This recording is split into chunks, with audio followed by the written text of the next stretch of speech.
Imagine going around just buying stuff. You're like, oh man, that's cool. I'll just buy that. I'll just buy that pair of shoes. I'll just buy those jeans. I'll buy that dress. I'll buy that purse. I'll buy that car. I'll buy that house. But you have no idea how much it costs. That's what people are doing when it comes to food. They have no idea. Are you eating a 4-ounce chicken breast or an 8-ounce? I don't know exactly. How many calories are in a 4-ounce or 8-ounce chicken breast? How many calories is in an average slice of pizza? You don't know the cost of your choices. And this is the biggest issue. Welcome to the Legendary Life Podcast, where it's all about taking control of your health, losing fat, transforming your body, and living the life you deserve with celebrity fitness trainer and longevity enthusiast, Ted Rice. Welcome to another episode of Ask Ted. And boy, do I have a question for you today. This is going to get a little bit triggering for some people. So buckle up, because I am going to answer the question, do hormones matter for women over 50? Do hormones stop you from losing weight if you're a woman over 50 and you're experiencing menopause? Does that matter? So that's the question I'm going to answer today. And again, this answer might be a little triggering for some people, as it has been on social media when I've gotten into these discussions, because this is where this question comes from. So what is up, my friend? Welcome back to the Legendary Life Podcast. I'm your host, Ted Rice, health coach to entrepreneurs and other busy professionals. And in case you don't know my story, I've been in this business for 23 years now. And the reason I bring this up today is because I've gone through a lot of changes in what I thought I knew about health, and specifically about fat loss, and even more specifically about fat loss and hormones and women. And I want to tell you, back when I started in 1999, I was under the belief of that weight loss, even for men too, it was all about hormones, specifically insulin, specifically cortisol, the stress hormone. And for men, testosterone had a lot to do with it. And for women, estrogen had a lot to do with it, estrogen and progesterone. I operated under that belief for a long time. And when my clients didn't get results, which was probably maybe 40 to 50% of the time, I talked to them about hormones. I talked to them, hey, maybe you need to see a doctor. In fact, one of the things I entertained doing was to get my clients, my personal training clients, full hormonal profiles. And with some of my clients, I actually did have them get hormonal profiles. So that was me in my 20s. And when I hit my mid-30s, I had my own weight loss struggle. And I was sure I was doing everything right. I was eating mostly low carbs.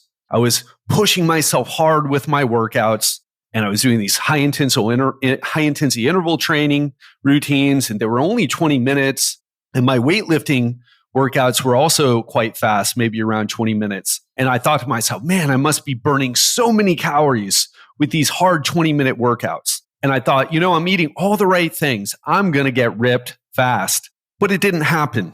And I got really frustrated because, again, I was under the impression I was doing everything right. And I want to put this into context for you, because getting in shape, being in shape, and teaching others to be in shape, how to lose fat, how to build muscle, that was my job. And I have been doing it over 10 years at this point.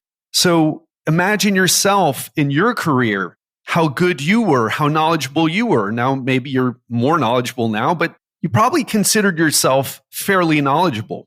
And that's where I was, thinking that I had it all down. So when I was doing, quote unquote, everything right, but I wasn't getting results, I naturally started looking for explanations. And what were the explanations? Well, this must be my metabolism. And I've told this story before, so forgive me if you're hearing it again. But I thought that maybe I had damaged my metabolism. I've been honest with you about some of my drug use and partying in my 20s. And I thought, maybe I didn't have any solid evidence for this idea, like so many people with their explanations for why they struggle to lose weight. But I thought, maybe I damaged my metabolism by staying up too many nights and taking drugs. And I thought, this must be a hormonal thing. And I even got my testosterone levels checked, and they came back at normal levels. They weren't that high, but they weren't low either. They were more or less normal. And my estrogen levels were a bit elevated. And at the time, I was 24% body fat. So that's about 1% shy of being obese for a man. Now, for a woman, we shifted up to 20 to 25% body fat for women is really good. It's, let's say, normal where you should be. That's a person who's doing quite well. But for men, you want to be under 20% body fat. For women, you want to be under 25% body fat.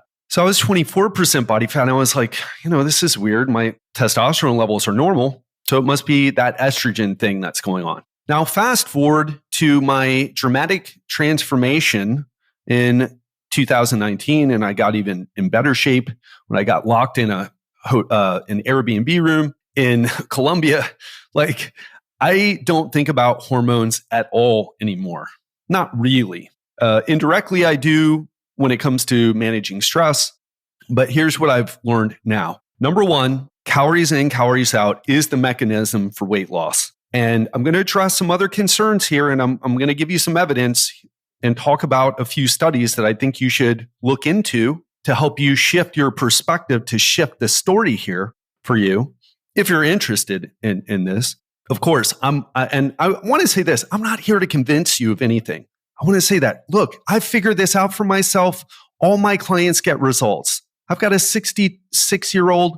Shout out to you, Cindy, if you're listening. She's 66. And I actually, in an exchange on Twitter, because that's where Cindy and I connected, she got my back and shared how she's almost at her goal weight. She's killing it. And she's 66. But she's not the only one. I've had 67-year-olds. I've worked with 70-year-olds. I've worked with 52-year-olds. Deanne was 54 when she worked with me. I've got a lot of women who I've worked with who were over 50, and they all got results. So what I'm telling you here is I'm not confused about what works and what isn't. And I'm not here to convince you, okay? I don't believe we can convince people. But if you're struggling with this idea because you read some article on Goop that told you, just people don't understand women and their hormones, which is an article someone shared with me on Facebook, I'm here to offer some alternative explanations to what I feel is, no, it's not what I feel, it's what I know to be total nonsense. Now, I'm going to speak from a position of authority because this is my job. This is what I've been doing 23 years, and I get results with people. So it's not just theoretical knowledge here. Go to legendarylifepodcast.com, click on success stories. You'll see result after result after result after result after result. So I'm here. I'm the lighthouse shining the light so that you can safely get to the dock. I'm not the tugboat where I'm trying to drag you and really force you to change your opinion. I'm not interested in that. But I want to tell you this, though. It's your responsibility to figure out who's right, who's wrong. And if you get led down these roads that maybe you lose a few pounds or maybe you lose a lot of weight, but because you didn't understand why it happened, you end up gaining it back. That's on you. If you keep listening to these people and having suboptimal results or mediocre results or even great results, but you can't sustain them, that's on you. I'm just here sharing my expertise and the results that I get with my clients. Just want to say that. So this all started when someone on Twitter asked me, for women over 50, what is the best way to grow muscle and lose body fat? And what I answered was this, the same answer for women under 50. Calorie deficit, resistance training, sleep quality, stress management, sustainable behavior change. That is it, folks. But people hate that freaking answer because it's like, that's way too simple. And the reality is it's not simple. It's very hard to put those into a complicated life. It's very hard. It's very hard to figure out who is the person that you should listen to now. Oh, but Ted, there's a doctor who said something different. I don't care. Doctors hire me to get in shape. I don't hire doctors to get in shape. I hire doctors to help me with medical issues, though. because that's their expertise. Pathology, diagnosing, what do you call it? Diseases, and then helping you with them. Listen, if I get an infection on my arm, I'm going to a doctor. But doctors become my clients because they struggle with fat loss. And I've been working with doctors ever since I've been in this business. In fact, I have a doctor client right now. He's lost around 20 pounds with me. No hormone talk, or, I never talk with hormones about my clients, very rarely.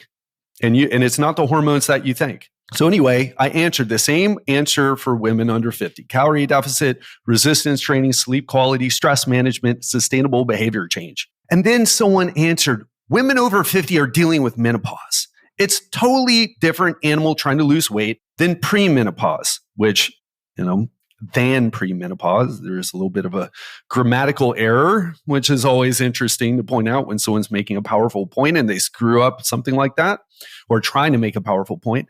In fact, they said hormones are powerful. So women over 50 are dealing with menopause. It's a totally different animal trying to lose weight than premenopause. Hormones are very powerful. Hormones are, and here's what I put, hormones are powerful, but you're 100% wrong about losing weight. I've worked with dozens of women over 50. Maybe my client Cindy about her can offer some advice about her recent weight loss in my program. The real issue is psychological. It's lack of knowledge and resistance to changing habits, not hormones. And then, that was a quick answer. I would also say in misinformation. In other words, the BS story that we hold on to. And you know what Cindy said? She said, very true. I'm 66 and losing fat, gaining some muscle, and feeling great. Thanks to your guidance. I said, thanks for sharing, Cindy. Let's help break some of these limiting beliefs about what's possible. And so I thought, you know what? It did pretty well on Twitter. Let me put it up on Facebook. And boy, that was interesting. So I put up a post: stop blaming your hormones for your weight loss struggles. Start blaming your mediocre strategies and self-sabotage. And if I would have to do it again, I think mediocre strategies, I'm still working on my communication with, in all ways, but certainly working on it with writing. Writing is less natural to me. So I would have said unsustainable strategies and self-sabotage, because those are two things that I see people do. And then, one of my former clients who lost weight with me, she's like, honey, hormones are truly a bitch. It's not a joke. And I said, they may be a bitch, but they don't stop you from losing fat or slow your metabolism. And what I said is our metabolism stays stable until about 60. And there's the best study done on this. That's what it found. Okay. And then, people start asking me these questions. Guys start asking, I know we're talking about women today, but even men are confused about this, because so Brendan asked me, but don't T levels affect our ability to burn fat? Not to mention motivation and mental drive to burn fat, then get in shape. Just curious. And I said, regarding the ability to burn fat, testosterone doesn't act on your metabolic rate. And this is what you have to ask folks when you're saying, no, hormones matter. And I want to ask you, well, what's the mechanism? How do they affect that? How do they affect it? Because most people don't understand physiology well enough to give an answer.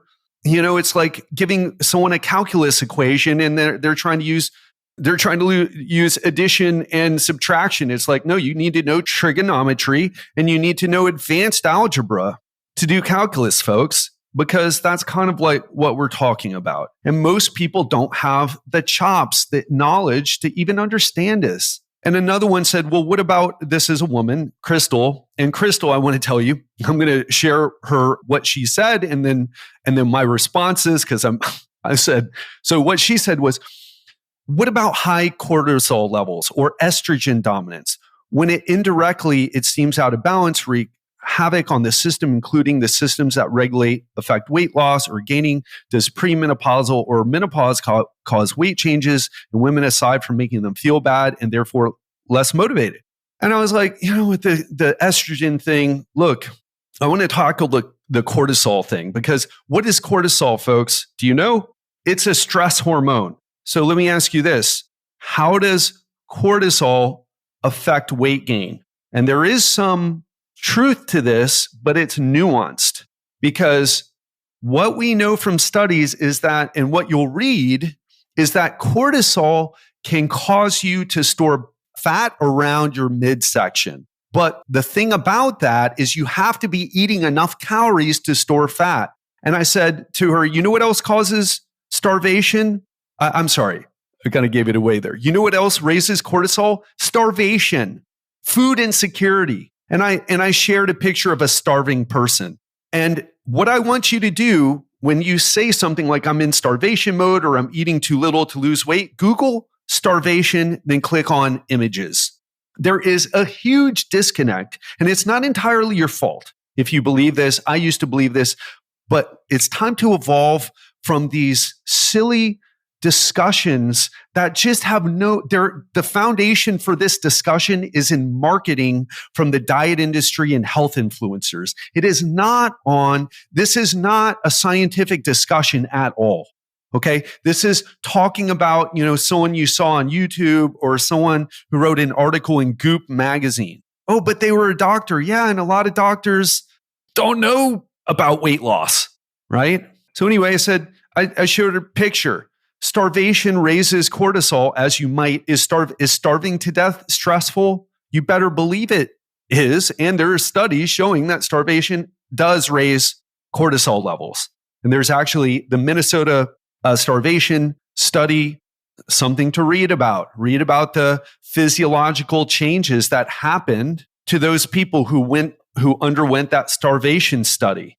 It raises cortisol, but how come starving people don't get fat? Like real starving people not in the United States, but in South Asia, which has the highest level of starving people. How come they don't get fat? Because it's cortisol. Because they're not eating. The answer is right in front of you, folks. And again, I don't want to come across as angry at you. I'm really angry at the diet bullshit industry that has said these things over and over. And now we have all these health influencers. Some of them are medical doctors, and they're talking about hormone resets and hormone fixes and metabolism resets. It's nonsense. It's not based in anything. It's like pulling something out of thin air. It's making it up. There's no studies to support this stuff, right? And studies aren't everything. We don't need studies all the time. But if we're going to argue something so strongly, we need evidence for it. Unless we're talking about religion. If you want to believe in God and heaven and hell or whatever, Buddha and look, that's fine. But it's religion that we're talking about. And that's my point here. Some of this starts to shift, and nutrition isn't religion. Weight loss isn't religion. It's science. And then Crystal also said, I know this is annoying, but this article is from Goop and it was an easy read, and the doctor is always on about hormones. I said, this is awesome. This level of bullshit is going to make my business hit $1 million a year, because I really do believe that with misinformation, although I seem annoyed about it, it helps me make money, because misinformation gives you results that you can't sustain, or it doesn't give you results at all, because you start doing these silly things, and some of them work, some of them don't, and you're not even sure why it worked. And then what I have is a repeatable system where I help people get results repeatably. It's a system that I have, and it works for everybody, because while men and women are different, certain principles of biology are the same. If you don't eat, you're going to starve to death, whether you're a man or woman. If you lift weights, you're going to build muscle. As long as you're doing it in the right way, you're going to build muscle. Doesn't matter if you're a man or woman. If you do cardiovascular exercise, you're going to improve your heart health and your cardiovascular system. Doesn't matter if you're a man or woman. Women starve to death just like men, okay? Women starve to death just like men. There are a lot of differences between men and women. Men and women need about 7 to 9 hours of sleep if they're adults. So it's true that men and women are different physiologically. Okay. And I know we're in a weird time where there's a lot of people even arguing that. I'm not that person, but there are certain principles that work with everyone. And so here's what I told her. Besides, it was a little snarky answer on my part. What am I going to do, folks? I'm human. I'm going to say some stuff, especially with this person. I said, by the way, I'm not here to convince you of anything. I get results with my clients and I know what the research says. And if you choose to believe in the nonsense that calories in, calories out has been disproven, then that's on you. But here's the thing. This person, they've been asking me the same questions for years. And I said, Crystal, you've been asking me the same things for years. The real reason you struggle is 100% psychological, nothing to do with hormones or metabolism. I know that's tough, folks. But listen, when someone's having the same conversation with you for years, and she almost joined my coaching program. Now she's a vegan. She almost joined my coaching program. And, it's probably better that she doesn't, because with vegans, I just think that there's a little bit too much of an ideology there for me to work with. And I think it might disrupt my group. But I almost wish she did, because I kind of gave her an out. I was like, well, listen, you should probably have a protein powder, a vegan protein powder, if you want to do this the best way. And she was out after that. She wanted out. She was looking for a reason to turn off emotionally because she's a vegan. And vegans, let's be honest, vegan is an identity. Vegans don't have to ask themselves, hey, am I going to eat meat or not? They strongly believe in it, even if they desire a juicy steak. And I respect that. But when it comes to this stuff, it's mostly psychological. I'd even argue that the vast majority of vegans that I've met, again, no studies involved, but especially when they're doing it for ethical reasons, they're people who are very stressed about the society that we live in. And there's a lot to be stressed about there. But again, I believe that stress is one of the big reasons that leads to these trying to cling to these ideas that are just without scientific merit. And also, I do think stress stops you from losing weight. But here's how it works. People think, oh, I'm stressed. I just got fat. I just got fat because I'm stressed. I mean, that's what happens. Your cortisol goes up and your fat goes up. Here's how it really happens. I used to believe that, but here's how I learned it happens. Stress makes you work out less. And if you do get to the gym and work out, your workout feels really hard. Are you with me? So you're like, and I used to live a very stressed life, especially after my sister committed suicide. I was working out. I felt like I could barely, that's when I got fat. I don't talk about it a lot, but that was one of the reasons why I got fat, is because of that. It's not because hormones magically make you fat. I was working out, but I was exhausted. I was really frustrated with my personal training business. I was frustrated with my clients, even though they were, it wasn't their fault, but I was frustrated in my life. And they were paying my bills and allowed me to get here today. So I'm very grateful for those experiences. And I'm very grateful that they put up with me when I was having those moments. But the reality is I was eating more food. Why? Because cortisol makes you hungry. I was eating more junk food. Why? Because cortisol makes you hungry for what? Kale salads? No. Junk food. Or if it's not junk food, it makes you hungry for high calorie, very rewarding food. And when I mean rewarding to your brain. Like imagine eating an Oreo cookie. Isn't that delicious? Or eating some potato chips or French fries if you're more of a savory person. Now imagine eating a boiled potato or a piece of wheat bread compared to that cookie, or a boiled potato compared to the French fries. Are you going to overeat wheat bread? Now, some of you might say yes, but in general, you won't eat as many, I should say, of the pieces of bread that you would Oreo cookies. And you certainly won't eat as many calories because Oreo cookies have way more calories in them. And with the French fries, same thing. Are you going to overeat boiled potatoes? Not really. But French fries or potato chips, well, potato chips in particular, bet you can't just eat one. That's what's really going on here, folks. And on top of that, when people say, I had a client recently, it's like, oh man, I think it's hormonal. I don't think I'm eating that much. I'm like, okay, cool. So what did you eat for 3 nights ago for dinner? I don't know. Exactly. So you're telling me you're not eating that much, but at the same time, you have no idea how much you're eating. All right. Do you see where I'm going with? And I want to ask you right now. If you're one of those people who say, oh, I don't eat that much. Well, what'd you eat 5 days ago for lunch? How many calories were in that? How many calories were in the entire day I don't know, but isn't tracking extreme? People go around. This is how I look at it. Imagine this. Imagine going around just buying stuff. You're like, oh man, that's cool. I'll just buy that. I'll just buy that pair of shoes. I'll just buy those jeans. I'll buy that dress. I'll buy that purse. I'll buy that car. I'll buy that house. But you have no idea how much it costs. That's what people are doing when it comes to food. They have no idea. Are you eating a 4-ounce chicken breast or an 8-ounce? I don't know exactly.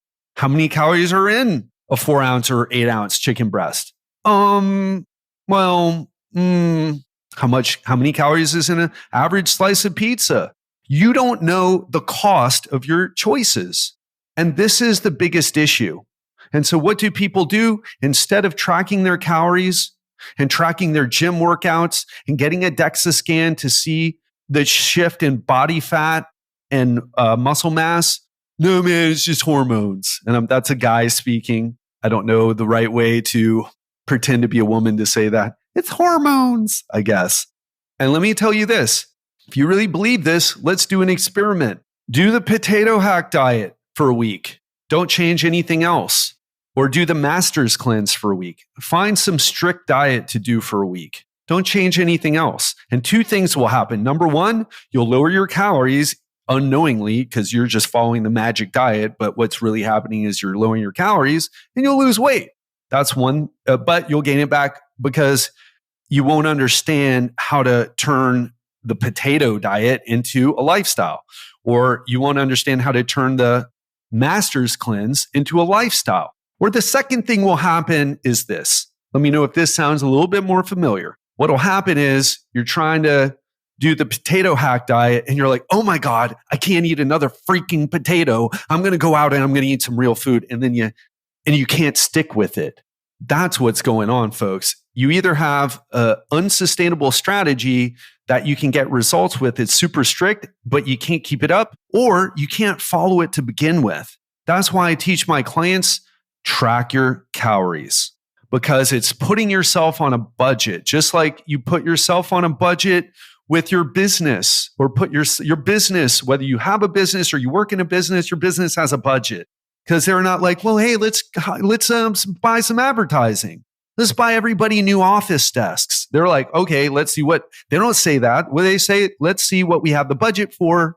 And what do? Do you go around in your personal budget just spending money? Well, actually, most of Americans do. That's why they're in debt. And hey, I've been in debt and I'm actually still have a little bit of debt, student loan debt that I'm paying off. So yeah, it's like you just don't know what you're spending. You're not on a budget. And when you put yourself on a budget, when I have you track your food, like my clients do, all of them get results, even though if they're tracking them perfectly, even if they're not doing everything quite right, but they get results. So I want to ask you this. What is the big takeaway here? And I want to share one more thing because I almost forgot to share it. I just want to share it really quick. You may ask yourself, but what is your evidence, Ted? Well, people will bring up, and someone started getting into an argument with me on Facebook, and she really tried to lay into me. And I don't think it'll be interesting to see her response. But she was like, oh, women are different. And there's a lot of studies. And I'm like, listen, there's only one study that matters. There was a study done on metabolic rate. In other words, the measure of how much energy burn a day. And this study was done on 6,400 people aged 8 days to 95 years. So we're talking 8-day-old babies to 95-year-old people from 29 countries. And you know what? They used a method called doubly labeled water. If you don't know what that is, this is the most accurate and expensive method we have. And what did they find? No difference in metabolism from 20 to 60 years old. No difference in metabolism. You're probably saying, no, that can't be right. No difference in metabolism when, and there is, an addendum here, a proviso here. It's when they equated the activity levels, when they equated the amount of muscle mass, there was no difference. So there is a difference between people who are 20 to 60 years old, but it has to do with controllable things, has to do with how much muscle mass they have. And here's a quote from the lead on the study author. This is from Herman Ponzer. He said, metabolic rate is really stable all through adult life, 20 to 60 years old. He's also said there's no effect of menopause that we can see, for example. And people will say, well, I hit 30 years old and my metabolism fell apart. We don't see any evidence for that, actually. And again, folks, I'm not here trying to change your mind. I'm shining the light for you to come safely into the harbor. I'm trying to show you what I believe is the most reasonable approach to getting rid of these ideas that they don't work for everybody. And I'm trying to show you what does work for everybody. Now, again, I don't think everybody should track their calories, especially if you have a history of eating disorder or if you're morbidly obese. But there's certain people who aren't right for coaching and aren't right for some of the strategies that I have my clients do. I want to be clear about that. Some people I think should try medication, should try bariatric surgery, should try cognitive behavioral therapy for weight loss. I'm not right for everyone, but what is right for everyone are these mechanisms, okay? Calories in, calories out is the foundation for weight loss, weight gain, weight maintenance. It's the foundation. Increasing your muscle mass, that works for everybody, even if you're morbidly obese. They don't use that term anymore. I think they use, I forget what it's called, but like it's not stage 4 obesity, but it's something like that, level 4 obesity. I forget what it's called. But these things work for everybody. It's up to you to find the right person to help you or the right methods to help you. But it's these principles that are at work, kind of like in business. People will tell you all sorts of things. Hey, start an Instagram account and post reels all the time to grow your business. Post on Facebook 8 times a day. Start a Twitter account and write threads every day. But the reality is in business, you need a product or service that you sell. You need a lead generation mechanism. Like I get most of my clients from this podcast as an example. Then you need a way of making sales. And then you need to deliver the product or service in a way that delights your customers and causes them to refer other people to you because their experience was so great. That's business in a nutshell. There's a lot of other complications and nuances, and different businesses are different, but all businesses need those same things. Now, some businesses might need investors, but even if they have investors, they still need customers, okay? Period. And you got to generate leads and have some type of sales process. And you have to have some way to deliver the product or service. That's an example of business principles that are relevant to every single business that I can think of. Okay. Versus all the nuances that, Ted, there's all these different things that might work for a big business with 600 employees versus a small business like yours with just 3 people working in it. Yes, that's true. But the principles are the same. Okay. Those 3 principles, lead generation, sales, and delivery, right? It's all those things are, I'm not the most business savvy person, but those things. Are you seeing the principles? Are you seeing how those principles matter most? And whatever you're doing, you're probably aware of some principles that need to happen or work for everybody, but then there's different strategies that you need to use based on a person's individual situation. But the principles are always the same. I hope that helps, folks. I know it's a bit of a conversation, but I would ask you, what is the big takeaway that you can act on today? What can you do differently? Or what was the big shift from today's episode? That's what I want to leave you with. Hope you have an amazing weekend. Love you lots. Speak to you soon. If this talk about finally creating the body, the health, and life you want resonates with you, and you'd be interested in working with me to develop your own blueprint so that you never fail at sticking to your health and fitness routines, you can reach out to my chat team. I've linked it in the podcast description. you're going to want to tell them a little bit more about your situation and see if working with me to solve your challenge would be a good fit. You can also go to legendarylifepodcast.com/chat and you'll be redirected to our chat team as well. I'm offering this blueprint that will lead you to a fail-proof, long-lasting result with your body, with your health, that will help you reach that potential that you have inside and become your own super self. Again, that link is legendarylifepodcast.com/chat.